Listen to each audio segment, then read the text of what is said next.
Ils sont 30 joueurs présélectionnés en vue des matchs Cameroun-Angola et bien sûr Cameroun-Cap-Vert comptant pour les éliminatoires de la Coupe du Monde 2026. La conférence de presse de Marc Brice cet après-midi a duré exactement 25 minutes et le sélectionneur du Cameroun a d'entrée de jeu donné les conditions de sélection des joueurs. Pour beaucoup de joueurs, ils sont vraiment au top de leur performance. Hein. C'est vraiment les âges entre 24, 25 et 28. C'est vraiment idéal. Alors, la plupart de joueurs qui sont sélectionnés, ils sont dedans. Mais bien sûr, il y a toujours des exceptions par leur talent est aussi exceptionnel. 30 joueurs parmi lesquels le retour de Michel Gadou, tant réclamé par les Camerounais. On note également Vincent Aboubakar, présélectionné par Marc Brice. Et le sélectionneur du Cameroun a dit jusqu'ici n'avoir jamais rencontré le président de la Fédération camerounaise de football, qui est l'instance fêtière, gestionnaire des équipes nationales du Cameroun. Jusqu'à maintenant, je n'ai pas vu le président de FECAFOOT, malheureusement.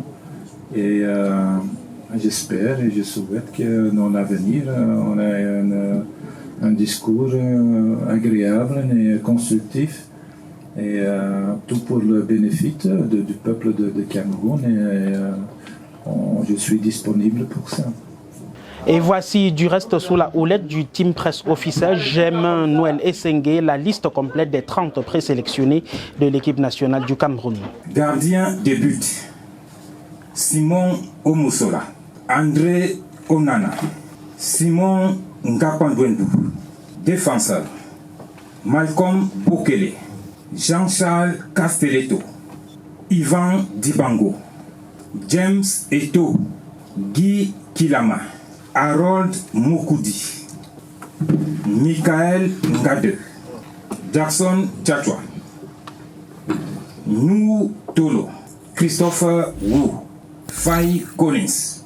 Milieu de terrain, André Frank Zambouanguissa, Carlos Balepa, Eric Maxime Choupo-Moting, Raoul Danzabe, Martin Onla, John Bosco Chindo, Pierre Koundemalon, Ivan Neyo, Olivier Mcham, attaquant, Aboubakar Vincent, Christian Bassogok, Jules Armand Kor, Didier Lamkelze, Ryan Mbemo, Faris Mumbanya, Nicolas Ngamale et enfin Georges Kevin Koudou.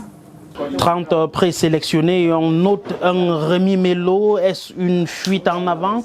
Il faut rappeler que Marc Brice a bel et bien tenu cette conférence de presse avec son staff à lui, le staff qui a été nommé par le ministère des Sports et de l'Éducation physique. On rappelle que plus tôt en matinée, il a eu cette rencontre entre le secrétaire général de la Fédération camerounaise de football et le nouveau staff du côté de Tinga. Et de ce côté-là, Marc Brice n'a pas répondu présent, son staff non plus, puisqu'ils ne font pas partie de la liste de la Fédération camerounaise de football. Qu'adviendra-t-il dans les prochains jours? Le sélectionneur, lui, se dit prêt à travailler avec la FECAFOOT.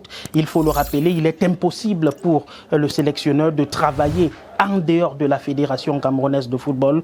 Il va donc falloir se mettre ensemble dans les tout prochains jours si on veut donner de lettres de noblesse à l'équipe des Lions indomptables du Cameroun. Depuis la salle des conférences du stade Omnisport de Yaoundé, où s'est tenue cette conférence de presse cet après-midi, Bran Kamga pour Naya TV.